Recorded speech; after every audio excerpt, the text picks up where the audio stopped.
ગુજરાતની અંદર ગવર્મેન્ટ કોલેજમાં જો ટોપ નંબરમાં કોઈ કોલેજ આવતી હોય તો તમને બધાને ખબર છે કે અમદાવાદની LDCE જે LD કોલેજના નામે ઓળખાય છે. આજના વિડીયોની અંદર LD કોલેજનું કેમ્પસ અને એની અંદરની જે બ્રાન્ચ છે એની અંદર કેટલી શીટ્સ છે, કેટલી શીટ્સ ભરાઈ છે, કેટલી બોર્ડ ગુજસેટથી ભરાઈ છે, કેટલી JEE થ્રુ ભરાઈ છે, પ્લેસમેન્ટ શું છે, કટ ઓફ શું છે અને કઈ કઈ સ્કોલરશિપ પણ તમને મળે છે અને ફીસ કેટલી છે, એ તમામ માહિતી હું તમને આપવાનો છું. આ વિડીયો જોયા પછી તમારે LD કોલેજ માટે કોઈ બીજો વિડીયો જોવાની કદાચ જરૂર નહીં જ પડે. અને સાથે સાથે તમે જો આપણી ચેનલ ઉપર નવા હોય તો ચેનલને સબસ્ક્રાઇબ કરીને બેલ નોટિફિકેશન પ્રેસ કરી દેજો. જેના લીધે તમને બેનિફિટ એ થશે કે આવી તો ઘણી બધી કોલેજના વિડીયો આપણી આ YouTube ચેનલ ઉપર આવવાના છે, તો તમને બધાની માહિતી ઘરે બેઠા એક જ ચેનલ પરથી મળી રહે અને મિત્રોને શેર કરવાનું ભૂલતા નહીં. તો યસ દોસ્તો, મારું નામ છે પ્રિયેશ પટેલ. આપ સર્વેનું ખૂબ ખૂબ હાર્દિક સ્વાગત છે પ્રિયેશ વિદ્યાપીઠ પ્લેટફોર્મની ઉપર. LDCE જેનું ફૂલ ફોર્મ છે LD college of engineering Ahmedabad. હવે LD કોલેજની અંદર જે બેચલર ઓફ એન્જિનિયરિંગનો કોર્સ ચાલે છે એ બેચલર ઓફ એન્જિનિયરિંગનો કોર્સ એ ગવર્મેન્ટ કોલેજના અંડરમાં છે. મતલબ કે તમારી ફીસ અહીંયા બહુ જ નોમિનલ હશે. પ્રાઇવેટ ઇન્સ્ટિટ્યુશન જેટલી ફીસ અહીંયા તમારે ભરવાની થશે નહીં. અને સાથે સાથે યુનિવર્સિટી GTU એટલે કે ગુજરાત ટેકનોલોજીકલ યુનિવર્સિટીના અંડરમાં આવતી કોલેજ જે ગુજરાતની ગવર્મેન્ટ કોલેજની ટોપ નંબરની કોલેજ એટલે કે LD કોલેજ જે AICTE એપ્રુવલ છે અને NBA એપ્રુવલ પણ છે. હવે હું ફેસિલિટીઝની વાત કરું તો એર કન્ડિશનિંગ છે. દરેક ક્લાસરૂમ એર કન્ડિશનિંગ ના હોય, જનરલ અમુક વસ્તુ એર કન્ડિશનિંગ હોય. હોલ છે એવું ખાસ તમે ધ્યાન રાખજો. ATM મશીન છે, કેફેટેરિયા છે, કોન્ફરન્સ હોલ છે, ડિઝાસ્ટર મેનેજમેન્ટ ફેસિલિટી છે, જીમ છે, IQAC છે, લાઇબ્રેરી છે, separate toilet for disable student છે, વાઈફાઈ છે, એન્ટી રેકિંગ સેલ છે, ઓડિટોરિયમ છે, કમ્પ્યુટર સેન્ટર છે, સ્ટુડન્ટ્સ માટેના કાઉન્સેલિંગ સેન્ટર છે, ઇન્ડોર સ્ટેડિયમ છે, લેબોરેટરીઝ છે, lamp attach to classroom library છે, સેક્સ્યુઅલ હેરેસમેન્ટ સેલ છે અને સાથે સાથે એમ્યુનિટીઝની વાત કરીએ તો બોયઝ હોસ્ટેલ્સ અને ગર્લ્સ હોસ્ટેલ્સ અહીંયા રાખેલી છે. કેમ કે ગુજરાતની ટોપ નંબરની કોલેજ છે એટલે વિદ્યાર્થીઓ બહારથી પણ જે રેન્કર્સ હશે અહીંયા આવશે તો એમના માટે હોસ્ટેલ ફેસિલિટી હોય. કેમ કે બધાને બહારનું PG પોસાય નહીં તો હોસ્ટેલની ફેસિલિટીઝ પણ અહીંયા બંને વિદ્યાર્થીઓ માટે છે. મેસની ફેસિલિટીઝ છે અને PGની ફેસિલિટીઝ પણ આજુબાજુના એરિયામાં તમને મળી જતી હોય છે. હવે ફી સ્ટ્રક્ચરની વાત કરીએ. ગવર્મેન્ટ કોલેજ છે, ઓફકોર્સ ગુજરાતની તમામ ગવર્મેન્ટ કોલેજની ફીસ બોયઝ માટે 1500 રૂપિયા પર યર છે. એક સેમિસ્ટરની ફીસની વાત નથી, પર યર ફીસની વાત છે 1500. એટલે તમારે 4 વર્ષના 1500 ગુણ્યા 4 એટલે 6000, 15 ચોક ને 60, 6000 રૂપિયા ફીસ તમારે બોયઝ હોય તો ભરવાની થાય. ગર્લ્સ હોય તો અહીંયા તમારે કોઈ ફીસ ભરવાની હોતી નથી. 0 રૂપીસ ફીસ છે. આ ટ્યુશન ફીસની વાત છે. કદાચ કોઈ એક્સ્ટ્રા ફીસ એ લોકો ત્યાં consider as a deposit fee લઈ શકે છે જે 4 વર્ષ પછી તમને રિટર્ન મળતી હોય. હોસ્ટેલની ફીસ કમ્પલસરી બધાએ ભરવાની હોય, એ ચાહે બોયઝ હોય કે ગર્લ્સ હોય. ફર્સ્ટ યર માટે 4200 4200, સેકન્ડ યર, થર્ડ યર અને ફોર્થ યર માટે 1200 છે. અને અમુક રૂલ્સ અને રેગ્યુલેશન છે. બોયઝ અને ગર્લ્સ માટે ફીસ સેમ છે. હોસ્ટેલ ફીસ નોન રિફંડેબલ છે, તમને પાછી મળતી નથી. Fees mention here does not include meal charge. Of course હોસ્ટેલમાં રહેતા હોય, નાસ્તો, બપોરે જમવાનું, રાત્રે જમવાનું, તો એ જે ચાર્જ છે એ અલગથી એ લોકો લેતા હોય છે. અને 4 વર્ષનો કોર્સ છે બેચલર ઓફ એન્જિનિયરિંગનો, એ તો તમને ખ્યાલ જ છે. કઈ બ્રાન્ચ ચાલે છે ગુજરાતની અંદર જેટલી પણ ગવર્મેન્ટ કોલેજ છે એમાં સૌથી વધારે બ્રાન્ચ જો કોઈ કોલેજમાં હોય, મને એવું છે કે પ્રાઇવેટ કોલેજમાં બી કદાચ સૌથી વધારે બ્રાન્ચ આ કોલેજ ઓફર કરે છે LD કોલેજ, અને સૌથી જૂની ગવર્મેન્ટ કોલેજ છે. તો કઈ બ્રાન્ચ અવેલેબલ છે?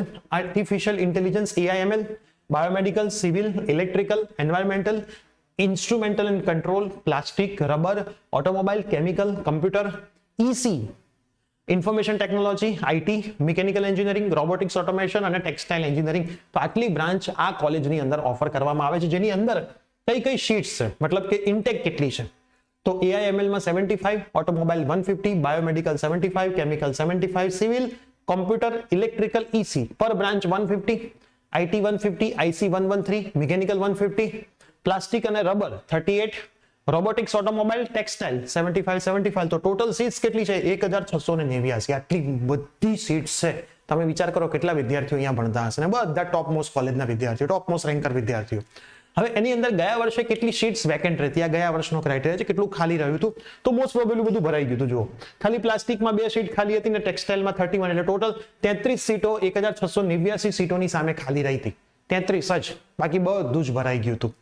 બીજી વસ્તુ, એડમિશન કેવી રીતે થાય છે? તો બોર્ડ અને ગુજસેટ ના જે 50% હોય છે એના પ્રમાણે 95% સીટ્સ ભરાશે. આ ટોટલ સીટ્સના 95 તમારે કરી લેવાના. મતલબ 1689 into 95 divided by 100. એટલી સીટ જે હશે એ બોર્ડ અને ગુજસેટ થી ભરાશે અને JEE ખાલી 5% સીટો ભરાશે. મતલબ ગવર્મેન્ટ કોલેજની અંદર JEE આખા ગુજરાતની બધી ગવર્મેન્ટ અંદર JEE થી ખાલી 5% સીટો ભરાય છે. બાકી બધી જ બોર્ડ અને ગુજસેટ થી ભરાતી હોય છે. JEE નું મેઇન્સ નું પહેલું પેપર, એડવાન્સ ની અહીંયા કોઈ વાત આવતી નથી. અને ગવર્મેન્ટ કોલેજ હશે એટલે NRI સીટ્સ નહીં હોય. NRI સીટ્સ મતલબ શું કે જેમાં તમે એક્સ્ટ્રા ડોલર આપીને એડમિશન લેતા હો, પણ એ ગવર્મેન્ટમાં હોતું નથી. એટલે કે એક્સ્ટ્રા પેમેન્ટ વાળી જે સીટ્સ કહેવાય છે એ પણ સીટ્સ ગવર્મેન્ટમાં હોતી નથી. બધું એડમિશન કમિટી થ્રુ થતું હોય છે. હવે લાસ્ટ યરના મોક રાઉન્ડ અને થર્ડ રાઉન્ડનું એક એનાલિસિસ છે. બહુ જ મોટું એનાલિસિસ છે. હું થોડોક સાઈડ થઈ જાઉં છું એટલે તમે આનો ફોટોગ્રાફ બી લઈ શકશો. આખું કટ ઓફ નું એનાલિસિસ તમે સમજી લેજો. હું અમુક બ્રાન્ચનું તમને સમજાવીશ. કોમ્પ્યુટરમાં TFWS, open, EWS, SCBC, SC અને ST પહેલા તો એમાં TFWS એટલે ફ્રી શીટ, ગવર્મેન્ટમાં ફ્રી શીટ. અને અમુક ક્રાઇટેરિયા છે, એનો વિડીયો અલગથી તમારે સેપરેટ જોઈતો હોય તો કમેન્ટ કરજો કે સર TFWS ની આખી માહિતીનો ડિટેલ વિડીયો બનાવો, તો આપણે શ્યોર એનો વિડીયો બનાવીશું કે ભાઈ TFWS નો પેરેન્ટ્સની આવકનો ક્રાઇટેરિયા શું હોય છે, કઈ રીતે એમાં એડમિશન મળે છે, કેટલી ફીસ તમને રિફંડ મળે છે, બધી જ વસ્તુ.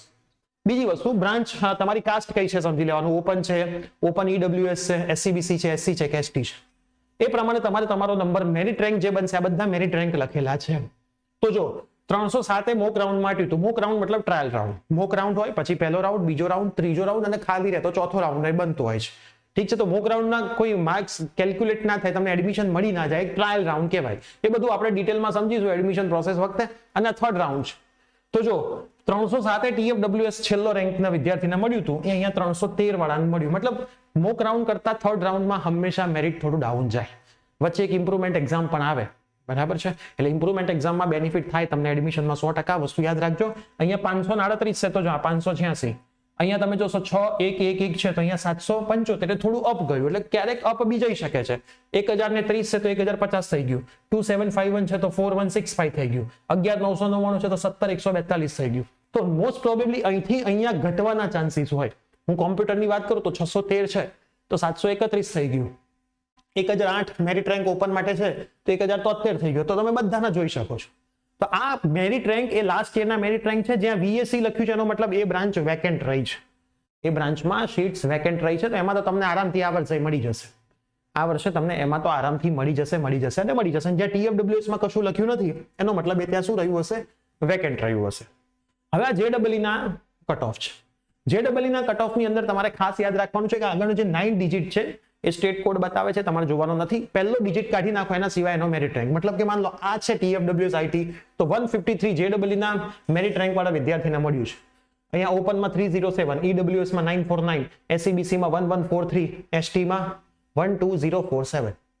પહેલો 9 નંબરનો ડિજિટ તમારે કાઢી દેવાનો છે. અને આ જે ડેટા છે એ થર્ડ રાઉન્ડના છે. આમાં આપણે મોક રાઉન્ડના કોઈ ડેટા એડ કરેલા નથી. સીધો થર્ડ રાઉન્ડનો ડેટા એડ કર્યો છે. JEE બેઝ છે એની અંદર સીધો થર્ડ રાઉન્ડનો ડેટા જ આપણે આમાં મૂક્યો છે. એ જ રીતે કોમ્પ્યુટર પણ છે, AIML પણ છે, રોબોટિક્સ, ECA બધાનો થર્ડ રાઉન્ડ. મતલબ તમારો આ વર્ષે JEE ની અંદર આની અંદર નંબર આવે છે મેરિટ રેન્ક. આની અંદર ધારો કે આ બ્રાન્ચમાં તમારે કેમિકલમાં લેવું છે, તમે ઓપનમાં છો તો 1859 ની અંદર તમારો મેરિટ રેન્ક આવે છે, તો તમને આ વખતે પણ એમાં મળવાના ચાન્સીસ છે. મળી જ જશે એવું કન્ફર્મ નથી. મોક રાઉન્ડમાં બધું પિક્ચર ક્લિયર થઈ જાય. હાલ કોઈ કહી ના શકે કે મળી જ જશે. માન લો કે કોઈ વિદ્યાર્થીનો મેરિટ રેન્ક બનીને આવી ગયો કે સાહેબ મારો મેરિટ રેન્ક 310 છે, તો શું મને કોમ્પ્યુટર TFWS મળી જશે? ગઈ વખતે 307 અટક્યું હતું. તો એવું કોઈ કહી ના શકે. એ મોક રાઉન્ડમાં પિક્ચર ક્લિયર થાય. મોક રાઉન્ડમાં ક્લિયર થાય ત્યાં સુધી ચાન્સીસ છે. બધી વસ્તુઓ જો અને તો ઉપર ચાલે. મળી જ જાય એવો નિયમ હોય નહીં. એટલે તમે આ ક્રાઇટેરિયાને સમજી શકો, તમે એક રેફરન્સ લઈ શકો. પણ આ વર્ષે આવું જ થશે? મેરિટ ઉપર જશે, નીચે જશે, કોઈને ખબર પડે નહીં. કેમ કે ચોઈસ લોકોની બદલાતી રહેતી હોય છે. એટલે ચોઈસ ઉપર બધો ખેલ ચાલે. હવે પ્લેસમેન્ટની આપણે જો વાત કરીએ તો પ્લેસમેન્ટની અંદર ટોટલ સ્ટુડન્ટ જે સિલેક્ટ થયા 2024 ની અંદર એ 931 થયા. 2023 માં 970, 2022 માં 805, 21 માં 629, 20 માં 621. ટોટલ આટલા સ્ટુડન્ટ્સનું 20 થી લઈને 24 સુધી પ્લેસમેન્ટ થયું છે. કંપની તમે જુઓ 100 ઉપર તો કંપની વિઝિટ કરે છે. બહુ જૂના જમાનામાં ઓછી કરતી હતી, પણ હવે મેક્સિમમ મિનિમમ 100 ઉપર તો છે જ. 573 જેવી કંપની વિઝિટ કરી ગઈ છે. ટોટલ સ્ટુડન્ટ કેટલાને ઓફર મળી છે? 3959. મતલબ એપ્રોક્સ 4000 વિદ્યાર્થીઓને પ્લેસમેન્ટ ઓફર મળી છે અને ટોટલ કંપની 573 વિઝિટ કરી છે. આ એને આપણે ગ્રાફ સ્વરૂપે બતાવ્યું છે. તો દર વર્ષે આ વધતું જ જાય છે. 2024 નું પ્લેસમેન્ટ હજી કન્ટિન્યુ છે. એટલે આ ગ્રાફ તમે જોઈ શકો છો કે દર વર્ષે પ્લેસમેન્ટનો ઉપર જ જતો જાય છે.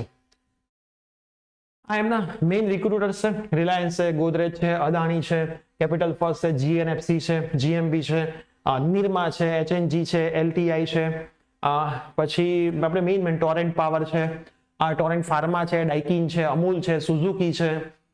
તો મોટી મોટી જે મેઇન કંપની છે, MNC કંપની છે, એમાંથી ઘણી બધી કંપની અહીંયા વિઝિટ કરે છે, સ્ટુડન્ટ્સને પ્લેસ કરે છે અને સારી સારી ઓફર્સ કરે છે. તમારા દિમાગમાં કદાચ સવાલ આવતો એક સાહેબ કેટલા રૂપિયા કેટલા આપે એ કયો ને.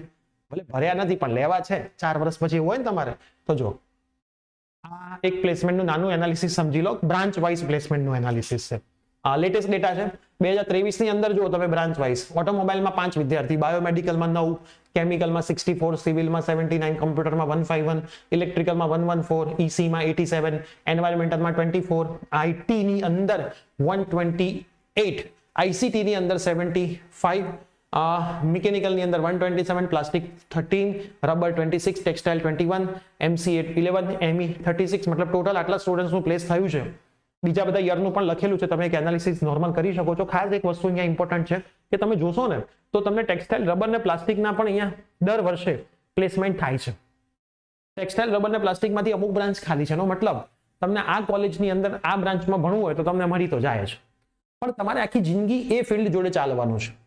તો તમને પ્લેસમેન્ટ માટે તમે એ બ્રાન્ચ લઈ લો એવું ના કરતા. તમને શું ખરેખર એ બ્રાન્ચમાં ઇન્ટરેસ્ટ છે પછી જ તમારે જવું જોઈએ. પ્લેસમેન્ટ તો કદાચ બીજી કોલેજમાં હશો અને તમને મનગમતી બ્રાન્ચ હશે તો થઈ જ જવાનું છે. માની લો કે મારે કોમ્પ્યુટરમાં લેવું છે કાં તો આઈટીમાં લેવું છે, આ કોલેજમાં મને નથી મળતું, તો હું પ્લેસમેન્ટના મોંથી આ ફિલ્ડમાં એડમિશન લઈ લઉં એ યોગ્ય વસ્તુ નથી, કેમ કે આખી જિંદગી એ ફિલ્ડ જોડે રહેવાનું છે. પછી મારે કોલેજ સ્વિચ કરવી જ જોઈએ. એટલે હંમેશા બ્રાન્ચ અને કોલેજની અંદર તમારે બ્રાન્ચ પસંદ કરવી જોઈએ. તમારે બ્રાન્ચ સાથે આખી જિંદગી ચાલવાનું છે, કોલેજ સાથે નથી ચાલવાનું. પહેલી વખત તમારું પ્લેસમેન્ટ થશે પછી કોઈ પૂછવા નથી તમારી કોલેજ કઈ હતી, પછી તો તમારી કંપની કઈ હતી એ જ લોકો પૂછતા હોય છે. એટલે આ વસ્તુ ખાસ મગજમાં રાખજો. આપણે ડિટેલમાં બધું જ સમજાવીશું તમને, બ્રાન્ચ વાઇઝ બધું જ વિડીયો આવતા જ રહેશે.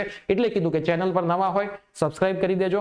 એડમિશનના વોટ્સઅપ ગ્રુપ બનાવેલા છે, ડિસ્ક્રિપ્શનમાં વોટ્સઅપ ગ્રુપની લિંક પણ છે, ના જોડાયા હોય તો જોડાઈ લેજો. હવે આપણે સ્કોલરશિપની વાત કરીએ તો સ્કોલરશિપની અંદર પણ 1500 રૂપિયામાં તમને સ્કોલરશિપ મળે. આમાંથી MYSY જે સ્કોલરશિપ છે એ તમને હોસ્ટેલ અને મેસ એ બધા અડધા ખર્ચા માટે પણ મળતી હોય છે. એટલે મેં તમને કીધું કે સ્કોલરશિપનો બેનિફિટ પણ અડધા સ્કોલરશિપનો મળતો હોય છે. ઓનરેબલ ચીફ મિનિસ્ટર સ્કોલરશિપ, મુખ્યમંત્રી યુવા સ્વાવલંબન મતલબ MYSY, ડિજિટલ ગુજરાત પોર્ટલ અને નેશનલ સ્કોલરશિપ પોર્ટલ. તો અલગ અલગ સ્કોલરશિપ મળતી હોય છે. એના ડિટેલ વિડીયોઝ તમારે જોઈતા હોય તો કમેન્ટ કરજો, એટલે તમને વિડીયો બનાવીને એ બધું જ સમજાવીશું. હવે એમના કોન્ટેક્ટ છે, ઓફિસનો કોન્ટેક્ટ છે, એડમિશન માટે કોન્ટેક્ટ છે, student section, hostel, store, placement દરેકના ઈમેલ આઈડી છે. મતલબ તમે ઈમેલ આઈડીથી જ કોન્ટેક્ટ કરી શકો છો. કોન્ટેક્ટ નંબર પર મોસ્ટ પ્રોબેબલી કોલ કરશો તો ઉપાડવાના ચાન્સીસ ઓછા હોય છે. વધારે કોન્ટેક્ટ કરવા હોય તો સીધા ત્યાં પહોંચી જવાનું. LD કોલેજ એના માટે જો મંડે ટુ ફ્રાઈડે 10:30 થી 10:30 થી 6:30 એપ્રોક્સ 6 એટલે 5 વાગ્યા પહેલા જ જવું, આટલા વાગે નહીં જવું. સેટરડે 10:30 થી 8 ટાઈમ છે. સેકન્ડ અને ફોર્થ સેટરડે ક્લોઝ હોય છે, પણ સેટરડે અવોઇડ જ કરવો. મંડે ટુ ફ્રાઈડે જવું, સન્ડે તો જવું જ નહીં. Address LD college of engineering, Lalbhai Dalpatray college of engineering, 120 circle road, university area, Ahmedabad, Gujarat. તમે ગૂગલ મેપમાં નાખશો તો LD કોલેજ આવી જશે. LD કોલેજે તમે જશો તો તમારા કામ જલ્દીથી થઈ જશે, ફટાફટ થશે.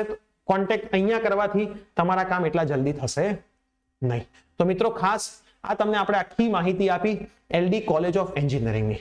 હવે LD કોલેજ ઓફ એન્જિનિયરિંગને સમજ્યા પછી તમારે સરસ રીતે એડમિશન લેવાનું છે. ગવર્મેન્ટ કોલેજ છે એટલે અમુક ફેસિલિટીઝ તમને પ્રાઇવેટ કોલેજ જેવી કદાચ ના પણ મળે. મેઇન ઇમ્પોર્ટન્ટ 4 વર્ષ પછી શું હોય છે? પ્લેસમેન્ટ. ફેસિલિટીઝ એટલી ઇમ્પોર્ટન્ટ નથી હોતી, પ્લેસમેન્ટ એટલું ઇમ્પોર્ટન્ટ હોય છે. તો પ્લેસમેન્ટની દ્રષ્ટિએ ગુજરાતની અંદર જો કોઈ બેસ્ટ કોલેજ હોય જેમાં ફીસ નોમિનલ હોય, મતલબ એફોર્ડેબલ હોય, ગવર્મેન્ટ કોલેજ હોય અને સારું એવું નામ હોય તો એ LD કોલેજ ઓફ એન્જિનિયરિંગ છે. તો વિડીયોની અંદર તમને બધી જ ડિટેલ મળી ગઈ છે. સરસ રીતે તમે જો તૈયારી કરશો તો તમે LD ની અંદર એડમિશન લઈ શકશો. મેરિટ ઓલવેઝ હાઈ જાય છે, કટ ઓફ ઓલવેઝ હાઈ જાય છે, લિમિટેડ નંબર ઓફ સીટ્સ છે. આની અંદર તમારે સારી બ્રાન્ચમાં એડમિશન લેવું હોય તો બોર્ડ અને ગુજસેટમાં પૂરેપૂરું ફોકસ કરો તો બોર્ડ અને ગુજસેટના 50% આધારે તમે એક સારી કોલેજમાં એડમિશન લઈ શકો છો. તો હવે આ વિડીયો તમે તમારા તમામ ફ્રેન્ડ્સને શેર કરી દેજો. ચેનલ ઉપર બન્યા રહેજો. રેગ્યુલર બેસિસ પર કોલેજના વિડીયો આવતા રહેશે, જોતા રહેજો અને સરસ રીતે તમારું ફ્યુચર નક્કી કરજો. મળીશું આવી નવી કોઈ કોલેજ સાથે. Till then by, take care.